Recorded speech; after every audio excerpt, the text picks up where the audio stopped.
Okay, let's get started. So on behalf of your Western New England University Alumni Association, I'd like to welcome you to tonight's virtual event, a town hall discussion with Dean Sharianne Walker from the College of Business. We're super excited to host this conversation tonight, and we really do hope to make it a conversation. So please send in your questions at any time as we work through the first portion of the event, or if you want to hold on to them till the end, as I mentioned, you can submit them through the chat, or just give us a note that you have a question and we will call on you to ask your question out loud. And without further ado, I am super excited to introduce Dean Sharianne Walker. Dean Walker has been on faculty since 1996 and was most recently serving as chair and professor of sport management, as well as co-director of the Master of Science in Sport Leadership and Coaching graduate program. She is extensively published and, having been on campus for 25 years, has a huge following of fans and friends and alumni among our base. So thank you so much, Dean Walker, for being with us tonight. Oh, thank you so much, Katie. And I just want to thank Katie and also Christina for helping with all the logistics and putting this event together. So thank you all. I really appreciate it.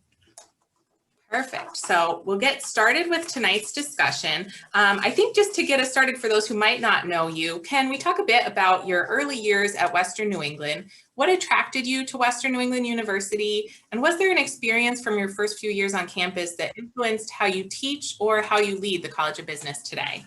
Sure. I guess the first thing I would like to do is also say hello to all of you out there, and thank you all for taking time to be here.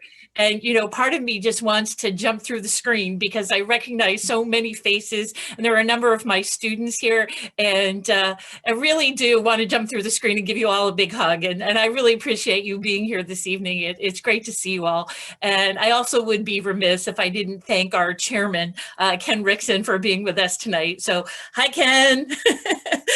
Thank you so much for your support. And I always say, College of Business people, we just rule, right? So thanks, Ken. And we also have with us a group of members of our advisory board, and I want to thank them, and a number of trustees from the College of Business. So instead of mentioning all of you by name, know that I know you're out there, and know that I know you're there, and I can't thank you enough for being with us tonight. So the early years, and it sounds so funny now because I feel so old, you know, when all of a sudden you realize you've been at Western New England for quite some time, but I can say it's been nothing but an absolute joy. And the past 2 years, and I would also be remiss if I didn't mention Dean Capinos is on the screen here with me this evening, working in the College of Business in the administrative level. I'm so grateful for the opportunity. I never imagined this when I started at Western New England. I came as a faculty member, obviously, in sport management. And I came when Anthony Caprio and I came to the university at the same time. And the thing that attracted me about Western New England, and it's kind of an odd thing, but there weren't a lot of women faculty members in sport management. And I had been visiting a number of campuses and talking to a number of people. And I came to Western New England, and I just knew after walking around campus and talking to people and finding such wonderful colleagues in the College of Business, I just knew this is where I wanted to be. So I think about people, some of you will remember people like Hank Bazin, who had the office next to mine, and Peter Hess, and, you know, folks like that, they just, you know, pulled you in. And I will never forget my very first day of work. Hank came in and he brought me some flowers that he had picked somewhere on campus. And he handed me this bouquet and he said to me, listen, young lady, you're going to put your roots down here and they're going to go far and you're going to love this place. And Hank was so prescient in that moment because that's exactly what happened. So I will tell you, there are, you know, certainly some other folks, including my wonderful colleague, Ned Schwartz, who's on the screen, and Harvey Schrag, and I'm sure so many of you would recognize as alums some of these people that are still dear friends and colleagues throughout the globe and throughout the US. So I would say the other thing that really attracted me to Western New England was a wonderful man by the name of Coach Downs. And I met Coach Downs early on, and he and a gentleman by the name of Ed Lindsay, they took me under their wings and they talked to me about what it meant to be part of Western New England, how deep the connections were, and how important it was as an institution, and the College of Business, the impact that it had over the years. Ed Lindsay also taught me about some soccer plays and what offsides was, which I still can't figure out in soccer. But it was just these, these feelings, these people. And when you say what convinced you to come to Western New England, I would say it was the people. It was a beautiful place to be, continues to be a beautiful place to be. And the other piece of the question, what kept you there? The students. Beyond just the colleagues, it's the students, because that's really what it's all about, doing best for the students, meeting the alumni of the institution and becoming part of this phenomenal community. And when you think about the value of your life and what you contribute, I would say that I couldn't be prouder of being part of this really special community. Thank you. That's some great insight. Another thing I'm curious about, I know mentorship is very important to you. Who are some of the most influential figures in your career, and how did they shape who you are today? Sure. So I would say one person from early in my career is a gentleman by the name of Jeff Twiss. And Jeff was the first person I met in my first internship and then my first official job with the Boston Celtics. And Jeff is still there. And, Jeff taught me about being a professional and what it means to be a professional, and the importance of relationships and the importance of what we all do. And I would say the importance of the little things. And Jeff was the consummate professional, continues to be the consummate professional. And he really, I think, inspired me to really work hard every moment, to pay attention to details and understand the importance of relationships. Another person I would say was a mentor was Dean Stan Kowalski.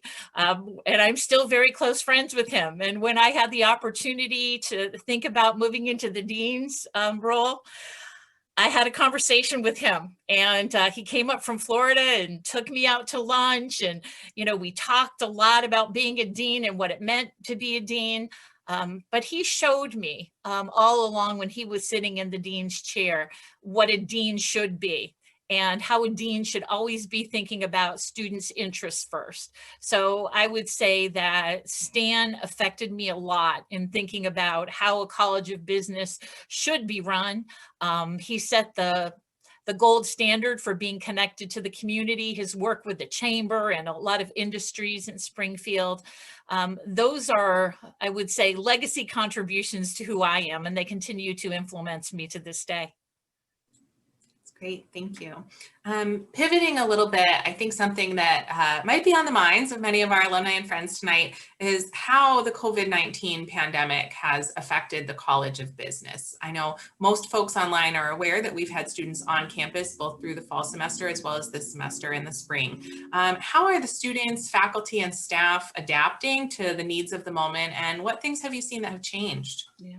Well, I would say, I'm very fortunate. We have this wonderful team of faculty in the College of Business, and they are very, very agile, very adaptable. A lot of people are very tech savvy. So for us, the big pivot was going online in March and being able to try to create a seamless transition for students.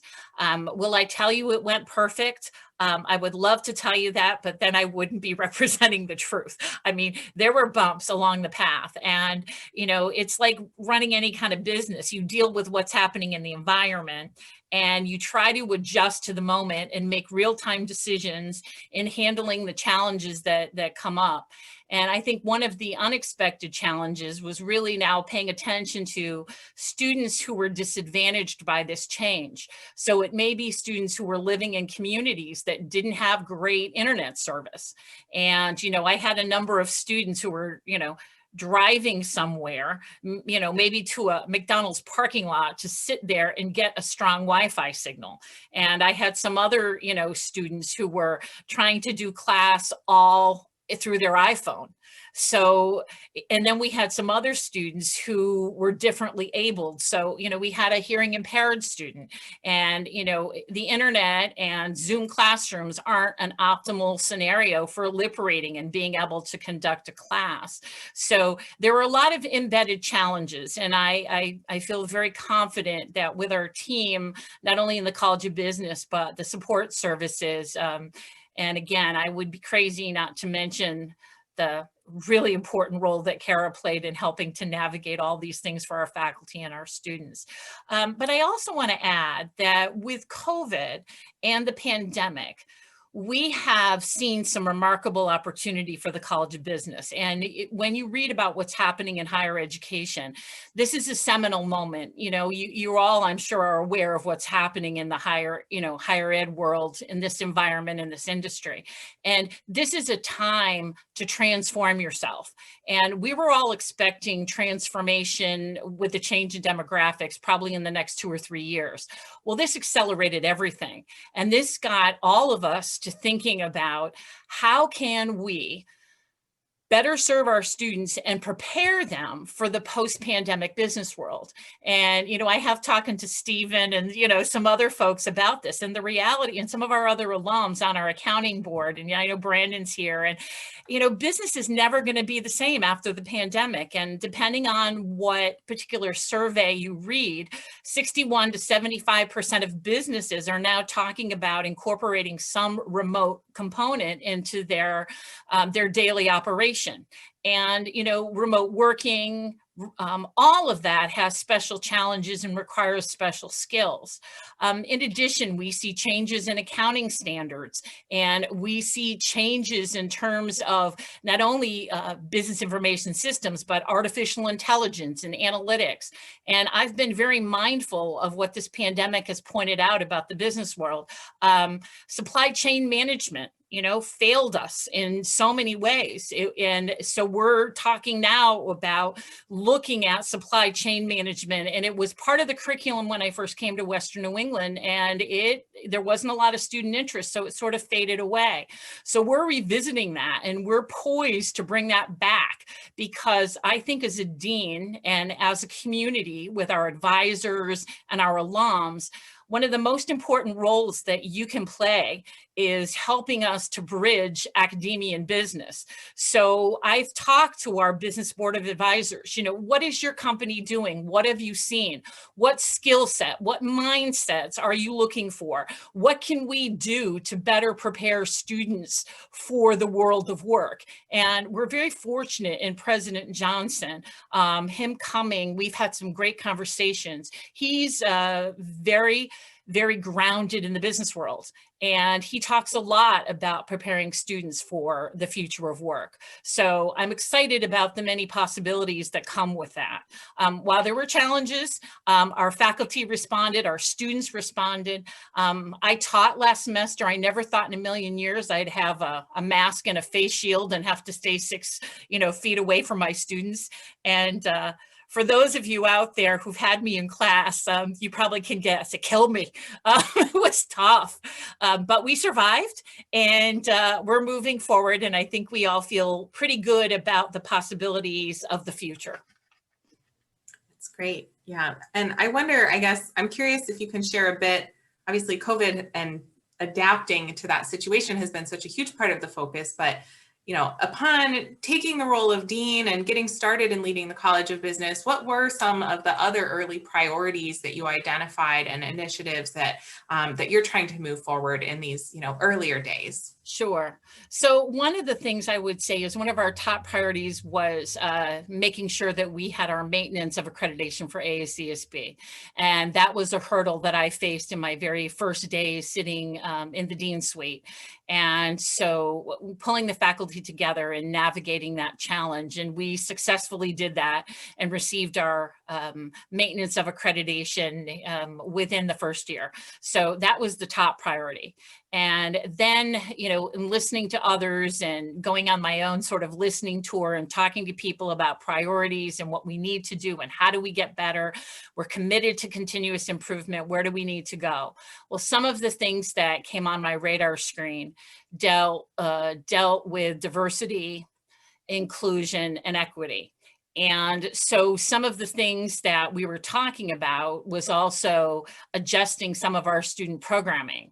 So we started a Women in Business club, and we started with a Women in Business luncheon, and now we have a club that Dean Capinos and I will be working with in coming days to get them organized. So that was incredibly important for us.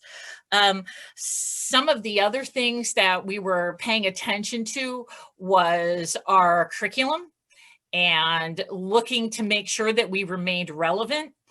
Another program that I initiated early on was something called Faculty to Business, F to B. You know, we're all used to talking about B to B. This was F to B, because I challenged our faculty to spend 5 hours every 2 weeks, either visiting businesses, talking to business people, and really developing curricular materials, internship opportunities.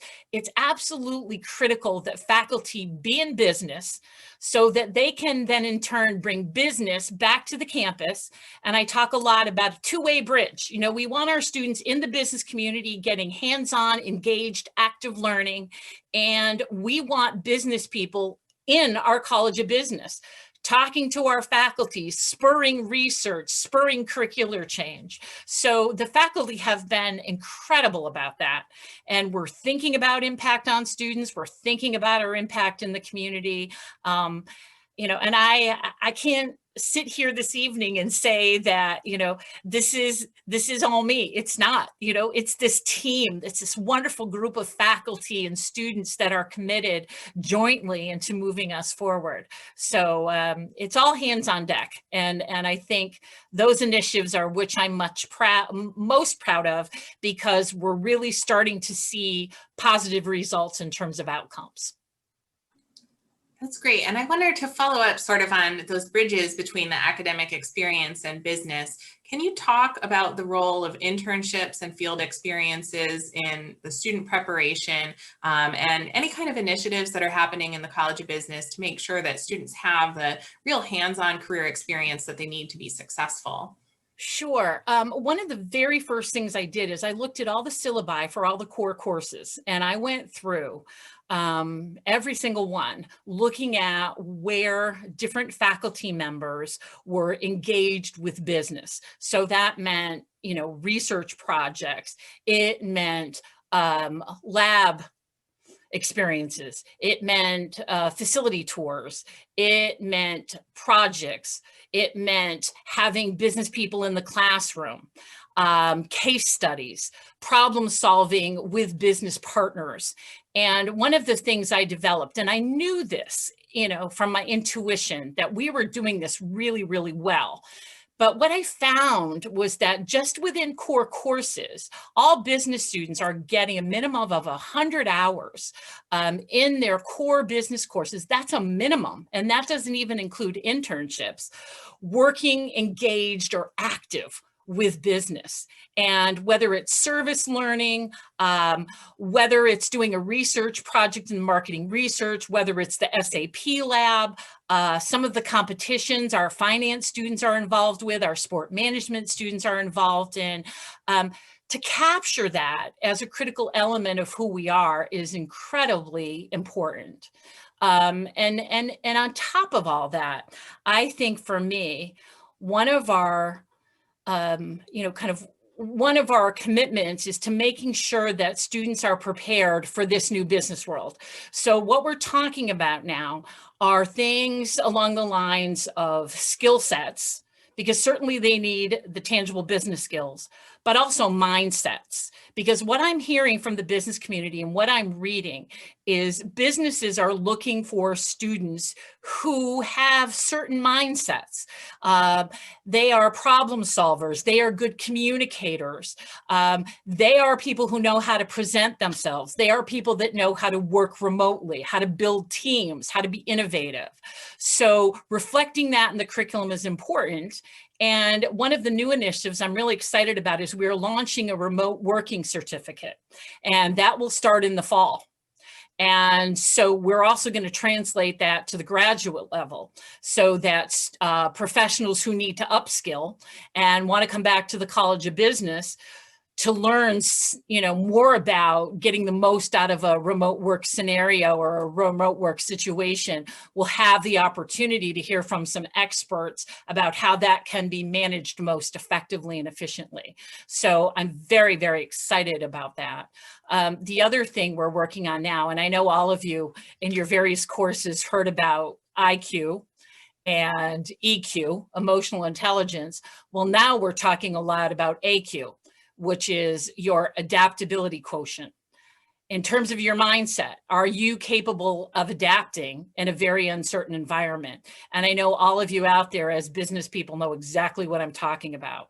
The certainty that we used to enjoy in business settings is no longer there. And we have to do real-time decision-making. We have to do alternate scenario planning. There's a lot of things that are different about this business world. And for us to be able to focus on skill set and mindset, including experiential learning, so students know what the business world is looking for. They've got some experience to show on their resume in a whole host of ways, really put them in the optimal position for career success. That's great. I mean, I think the problem solving and the soft skills, those are the tools that are going to help them regardless of how the business landscape changes in the future. So it's really exciting to hear about that.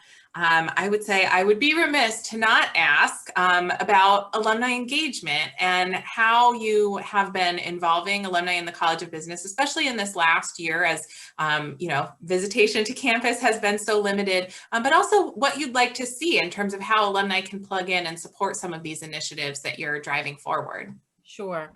One of the things I will say, it's hard, in the landscape we're in, to say that anything good has come out of this last year and experience so many people have been through. But what I will say is a really interesting positive learning was how as a faculty, in integrating technology into the classroom, we multiplied our access to business expertise. So, never in a million years could I get the general manager, of the Philadelphia Flyers to come to campus to speak to my class, or a scout from the Chicago Bears who's an alum, or someone who's a partner with a major retail firm. Never in a million years, could I say, can you take 2 days out of your, life? Could you fly to campus? Could I, it's hard to do that. But now all of a sudden the ask becomes, can I send you a Zoom link and can you give me an hour of your time? And those of you who know about our Entrepreneurship Showcase, it went virtual this year. The amount of angel investors and others that we brought to the table and the level of expertise because of the technology was absolutely phenomenal. And so I would say that's how we have begun to use them. And the nice thing is we can continue to do that. And so I would say now the ask is a little bit easier. And so having alumni engage in that way is incredibly important. You all have remarkable contributions to make in terms of your expertise and your insights. The other thing I would say, and I'm going to, hit the nail on the head, we need your financial support and, thinking about your time, thinking about so many of you I know on this screen have committed financially to our students. And I would say now more than ever with the uncertain financial landscape for so many families, the scholarship piece is important. I swore never again, will I face a situation where I've got a student who's trying to take a class, on an iPhone. So there are things that we've been able to do in terms of getting technology support and, in terms of doing some things financially that better propel us forward and serve our students.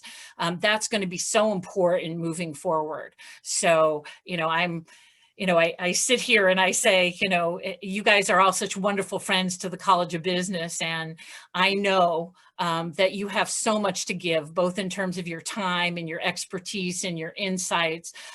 Please reach out to me, send me an email. send me a Zoom link, and I'm more than happy to entertain time with all of you. It's great. It's great use of my time. I used to enjoy having Stephen pop in to see me every now and then, and we'd have some wonderful conversations. And I miss those days, not going to lie. And I'm looking forward to having those back again when we can all have lunch and, we can have these conversations. But know that we're thinking of you and know that we need you now more than ever. That's great. Thank you. I wonder, so, I noticed we're joined tonight by graduates spanning several decades. For many online, we were WNEC when they were here, not Western New England University. And we really hope that our alumni have pride, not just in the college that it was when they were here, but also in the institution that we are today. And I'm wondering if you can share just a couple points of pride that you would hope our guests would take with them tonight, maybe things that they should remember about the College of Business and, things that they can add into their portfolio of things that they're proud of about being affiliated with the Western New England University College of Business. Sure. Well, before I answer that, I have to share with you all a quick story. I happened to be at homecoming one year, and it was the year after Western New England College became Western New England University. And of course, like many of you, I had, stocked up on the WNEC gear. And Dr. Caprio saw me and he said, Dr. Walker, is that a Western New England College jacket you have on? And I had a Golden Bear pin in my pocket. And that's one thing I'm very proud of, that the College of Business started the Golden Bear pins. I pulled it out. I strategically placed it over the C.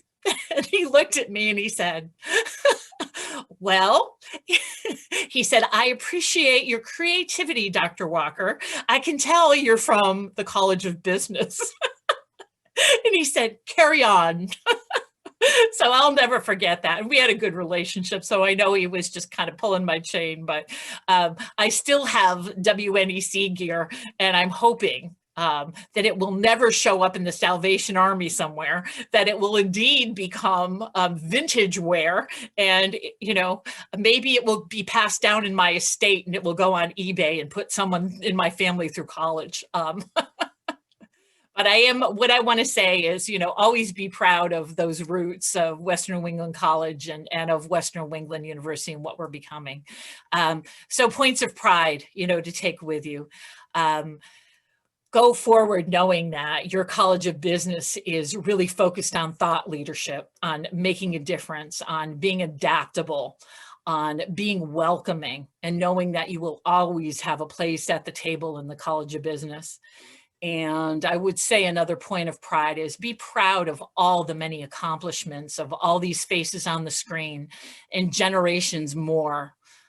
We have such remarkable people in the College of Business, and people have different feelings about the use of the word family. But what I will say is we are this remarkable family and community, and you share in the success of all of these people because your many contributions to the university made us who we are and what we are, and the impact that you've had.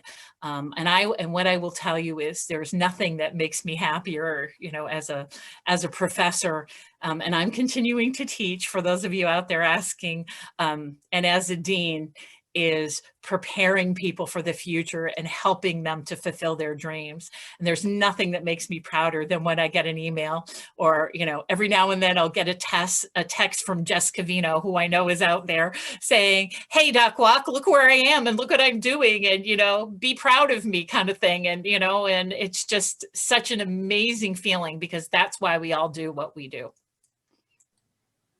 That's great. Thank you. And before we switch over into the Q&A, I do want to make sure we have ample time for that because I know quite a few people have questions. I'm wondering if you can give us a little insight into, what we should expect to see from the College of Business in the future. What goals are on the horizon for you? And, again, if there are ways that alumni can help support you in those efforts, feel free to elaborate on that right now. Sure. So one of the things you can see is continued thought leadership. I mentioned that word and I mean that seriously. We're looking at expanding our research and we're doing some really cool and interesting things.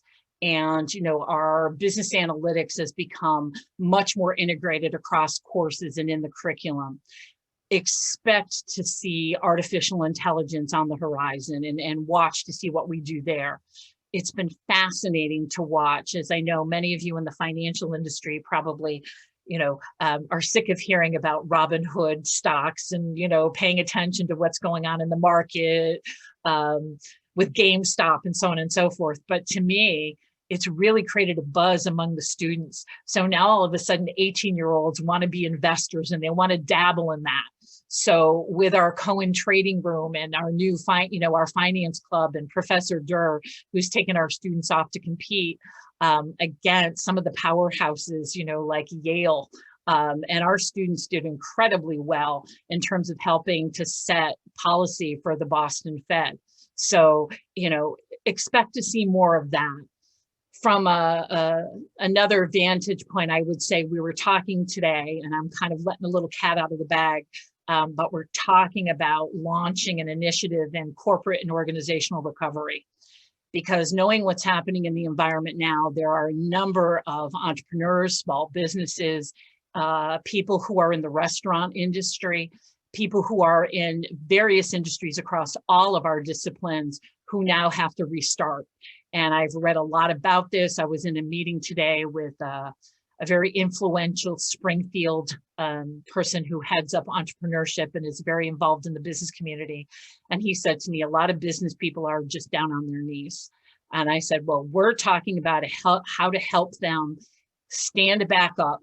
And it's a very complex problem, but we have some remarkable expertise. So we are packaging and putting together in the next 2 weeks a corporate or organizational recovery, a class, but B, also some programming so that members of our business community will have the opportunity to come to Western New England and to allow us to help them see a future and help them find a pathway to move forward. And I can't think of a better impact on our community as a group of business people to be able to help them to look at the finance, to look at the accounting, to look at the marketing, the branding, to look at the visioning, look at the strategy of how they're able to move forward. So I'm also, and I know Bev Dwight's on the screen out there. Bev, you're my next call tomorrow, but we need to talk about how can we get some people who are doing very well in this economy, because certainly there have been people who have thrived in the pandemic with the market the way it's been, and other certain industries are doing very well. How do we reach out to them and ask them to become partners with this to help support businesses and to get the economy in Springfield and the surrounding area, in fact, New England, moving again for those organizations that need that kind of support. So those are some of the things we're thinking about. We're trying to be responsive to what's going on around us. We'll get students involved in this. So this is a great learning experience for them too. That's great. I mean, so many things you've talked about tonight are exactly what is needed in this moment. And it's just interesting to see how many different of the world's problems can be solved by the College of Business right now, which I think is a great segue as we move into our Q&A. Again, just to remind everybody, you can submit a chat, submit your question through the chat if you'd like to ask it that way, or just send a note that you have a question and we'll call on you to unmute. I think the first actually great connection to the conversation we've just been having, Kevin Flynn had a question. Kevin, if you'd like to unmute yourself. Yeah, good evening, Dean Walker. Pleasure meeting you tonight, and thank you for taking me down memory lane. I actually had Professor Bazin. He was a mentor to me back when, and we, active in the Management Association back then, and I remember taking a tour of the Uniroyal tire plant in Chicopee, which got me interested in manufacturing, and through the Management Association, and just a lot of fond memories. So thank you. Matter of fact, over my right shoulder is my Western New England College diploma. It's a little yellowed. The ink is faded, but a lot of fond memories of the school. It's still good, Kevin. Don't worry. Oh yeah, no, absolutely. Yeah, I've been tempted to go get a new one issued under WNEU, but no, I want the WNEC. It's not a radio station. It's the college I went to. So There you go. So listen, I came here tonight thinking I was going to have to plead with you, but you've taken the wind out of my sails because I've had an absolutely amazing career. I work for a large global defense and aerospace company. I'm a director of procurement and subcontracts. And one of the things that always struck me about the School of Business was that there was no supply chain management program. And as we've seen with the pandemic, supply chain can be everything, you know, from people going into the grocery store and not being able to find the things they're looking for. General Motors the other day is shutting down production. They think they're going to shave almost $2 billion off of their earnings because of semiconductor shortages. And these are all challenges you face in supply chain management. And it's such an amazing area of business to have an amazing career in. Yeah. So I'm excited to hear you say that, you know, you're looking at possibly resurrecting or instituting a curriculum around supply chain management, because I'd love to recruit some Western New England graduates from the first supply chain management degree program. So That's awesome. I love to hear that. And I'm going to hold you to that, Kevin. and I'm going to give you a call. No, absolutely. I'll be in touch because, you know, if you're looking to shape it, I'd love to give you some input. So, I would but I'm excited to hear that. I would love Thank you very much for sharing that great news with me tonight. Oh, you're very welcome. And, you know, I also saw a former person from the College of Business on the screen who's come back to help us with women in business and a whole host of things, and that's Sabrina. And Sabrina works at Wayfair. And, you know, which brings me to the point is we're also talking about retail and what's happening now in terms of the retail industry and where that's going and what that means in terms of brick and mortar. And I would say, Sabrina, during the pandemic, I bought way too many things on Wayfair. So I hope you get a raise this semester. That's just what you need. So I'm glad you found exactly what you need. You and Kelly Clarkson, right? You keep Oh telling yeah, me we're that. just taking the brand by storm, you know?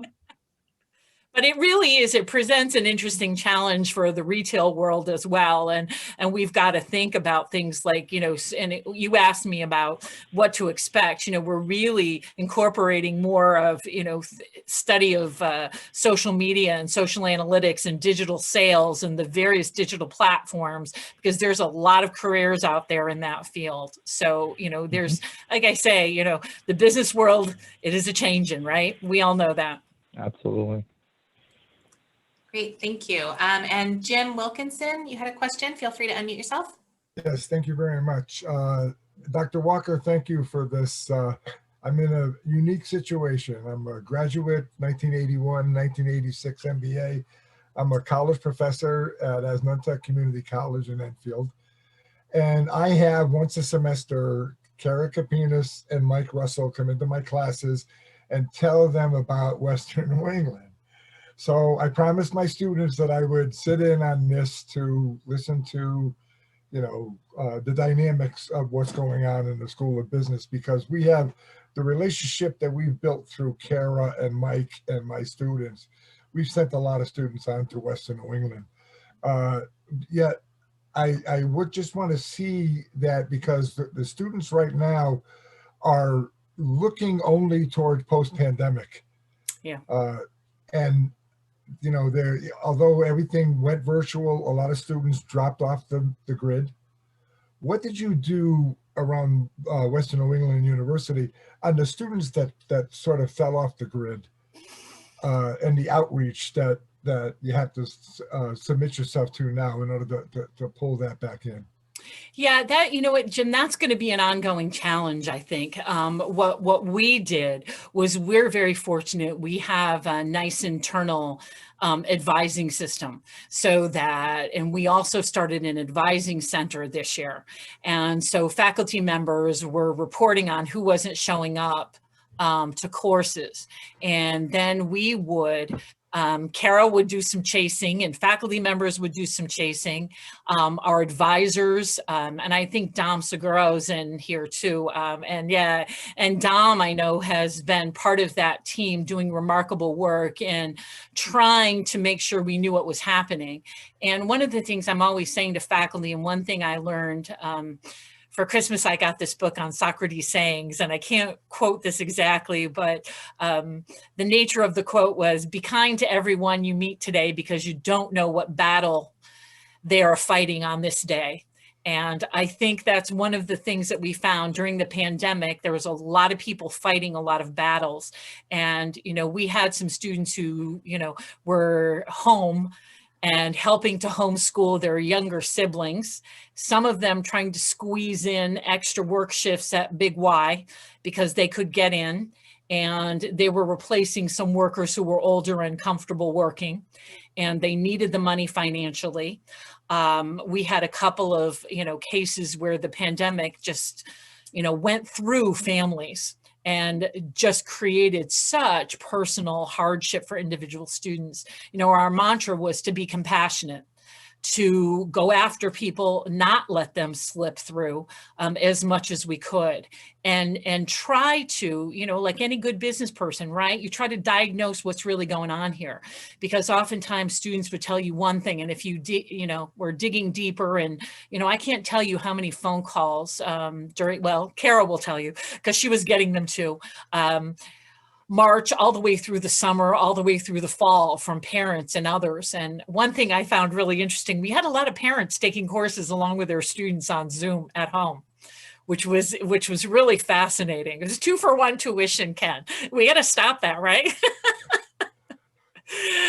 I need you to know that you got a back door, for especially for being a feeder school to. Well, you know what, Jim, I really appreciate that. And I don't know if those of you know this out there, but Karen and I were talking, Holyoke community has really dissolved what they're doing in business to a very, very surprising degree. Let me put it that way. They're really not offering a business program anymore. It's, kind of some business courses, but, we're looking at the shape of the future of the pandemic and what it's doing. We also know the cost of higher ed for some families is prohibitive, and they're deciding they don't want, but this was happening before the pandemic, right? I mean, these were people who were worried about, we've all read the articles. Why am I investing in college? I should do something else because it's not worth the debt. So, all of these things have created just this maelstrom for us. And I appreciate all the support we can get. And it's so nice to meet you, Jim. I've heard great things about you from Kara. So yeah, right. Okay. Thank you very much. Thank you. Great, thank you. And Chairman Rickson has a question. Ken, go ahead and unmute yourself. Thank you. My name is Ken. It's not Chairman. First, let me share a point of pride. And I don't know, Dr. Walker, if you can use this or not, but for the past 27 years and counting, the chairs of the Board of Trustees have come from the College of Business. That's 5 of us in a row. So that's awesome. I love that, Ken. I'm using that. Okay. So as we move forward, I think, and you've probably heard, one of the things we'll be talking about is being a nimble university and nimble graduates. And certainly some of the things you're talking about will help our graduates be nimble. But beyond that, do you see any opportunities for collaboration with other parts of the university for some new and unique, innovative kinds of ideas? Absolutely, Ken. And that's one of the things that, we're talking about more. We already have, this remarkable entrepreneurship and innovation class with the engineers. And there's a nice synergy there. One of the things we're also talking about, Ken, is, we all know there's a lot of discussion about mental health and what's happened in terms of working with employees and where they are now dealing with the various challenges, whether it's remote work. There's a psychological impact to that. So we're starting to talk to some folks in the psychology department. We're looking at things along the lines of neuroscience. So we're really looking for connections. We also have our pharmaceutical business major. And with our College of Pharmacy, that's really starting to pick up some steam. And with a new dean over in pharmacy, it's very exciting. Also because I think the environment, we're in a pandemic where we're talking about supply chain management of vaccines, right, Kevin? And, we're talking about what's going on in the healthcare business and what can we do from the business side to bring some of our fundamental principles to either deliver product to market, to evaluate product. So, everywhere I turn, and I've challenged the faculty to look for those connections. And although I think there's always a certain amount, of silo building, we all like to kind of live happily in our little silos. I think that's gone away a lot. And people are looking for more of those connections to really do some innovative things. And I talked to some friends, in engineering and some of the products they're bringing to market and some of the research they're doing and adding a layer of marketing expertise, financial expertise, assessment expertise. HR expertise is a pretty complicated issue right now, but legal expertise, we've got a number of programs we do jointly with the law school, but I think there's more there too, Ken.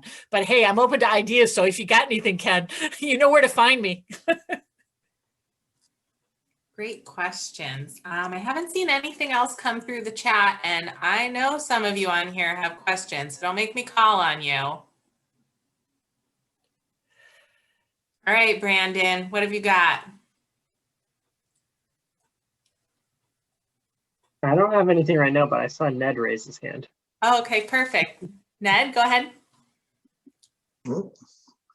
Hi, Dean Walker. Has a nice ring to it. Congratulations. Well, thank you very much, Ned. Based on everything you've talked about tonight, if you had to distill everything into a phrase that you would want everyone to first think about the college during your tenure as dean, what would that phrase be? In other words, what's our brand for the outside? Sure.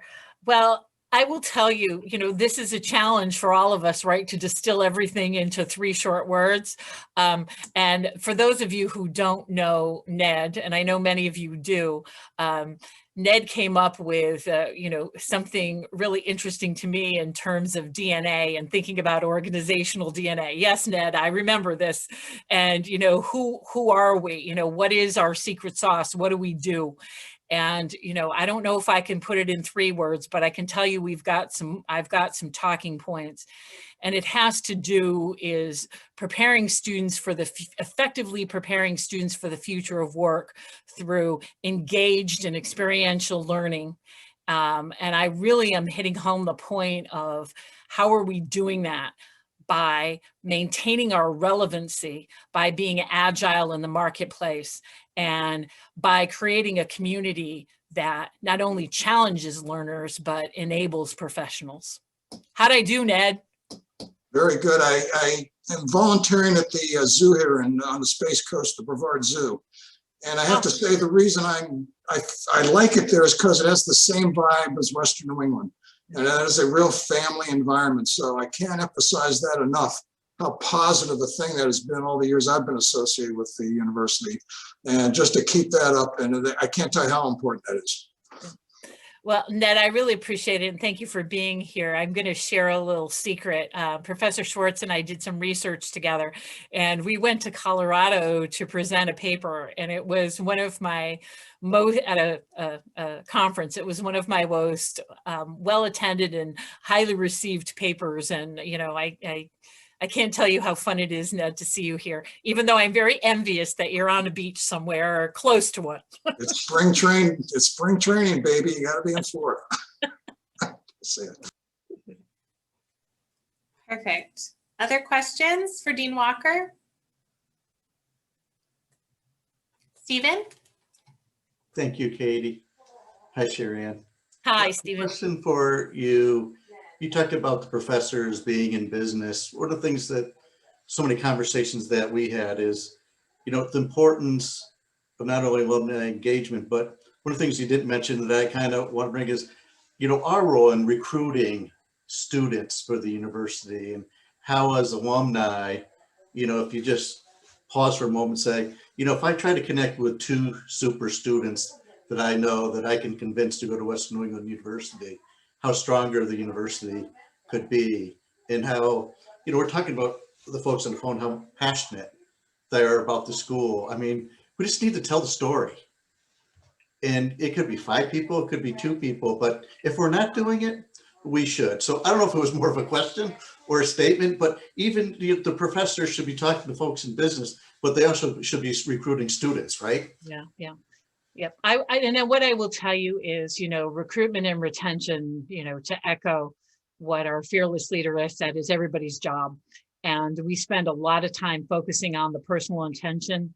And, to go back to an earlier question, when you asked me, why Western New England? Well, one thing I would say is, the connection and, knowing everybody, it's right. I'm going to date myself out there, guys, but, it's cheers. Everybody knows your name, right?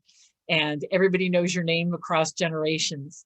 And it's those kind of relationships with students, built with students, that keep them to Western New England, that get them talking about us. So, Stephen, thank you for raising that, because what I will tell you is, I've got a number of alums that on occasion will call me and say, hey, my neighbor has a daughter, or my boss is looking, my boss's son is looking at Western New England.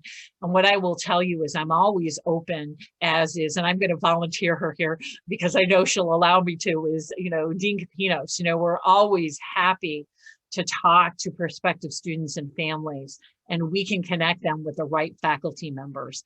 And that kind of personal touch and that network is just invaluable. So thank you for raising that, Stephen. I really appreciate it. Great question. Other questions for Dean Walker? All right, now I have one, Katie. Okay, thanks, Brandon. Dean Walker, great to see you tonight.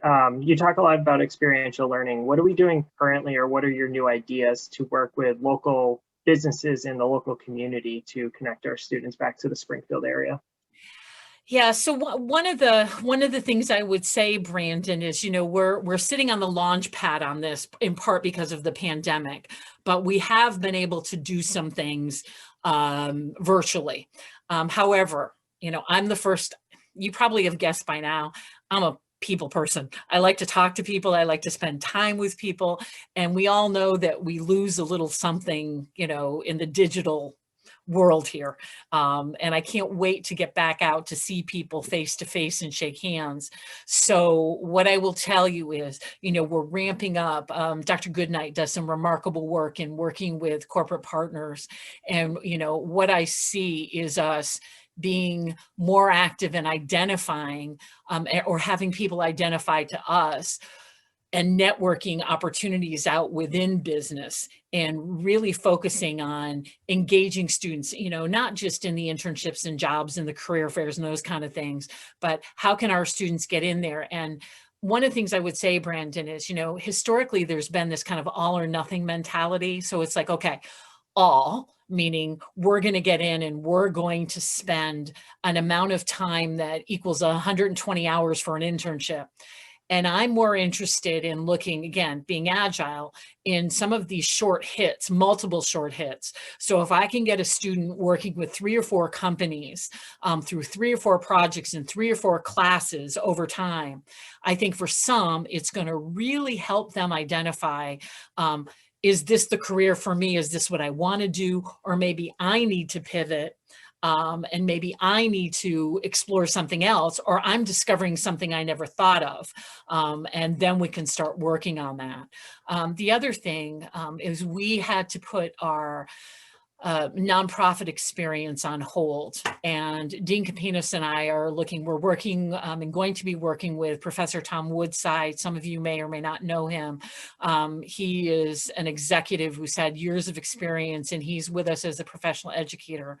And he's got some great thoughts on us ramping back up our nonprofit program and service program. And by the way, Aacsb highly values community engagement and community service in a college of business. So I believe that's going to be another way where we can make that more accessible to more people. And there's nothing that gets you into the community. I've always said this to my students, you know, you get involved, you volunteer for a nonprofit, and all of a sudden you're surrounded by 20 to 30 of the best business people in the community who have a similar passion for that organization. And then that starts to open up bridges, that starts to open up opportunities. So. Great, thank you. And we're coming up on time. Kevin Castingay had a question. Kevin, you can go ahead. Hi, Dr. Walker. How are you? Hey, Kevin, great to see you. Nice to see you as well. You made a mention earlier about the acceleration of the digital marketplace and being a digital marketer. Wanted to know how that's being incorporated into the College of Business. And as you know, I'm always willing to offer my services.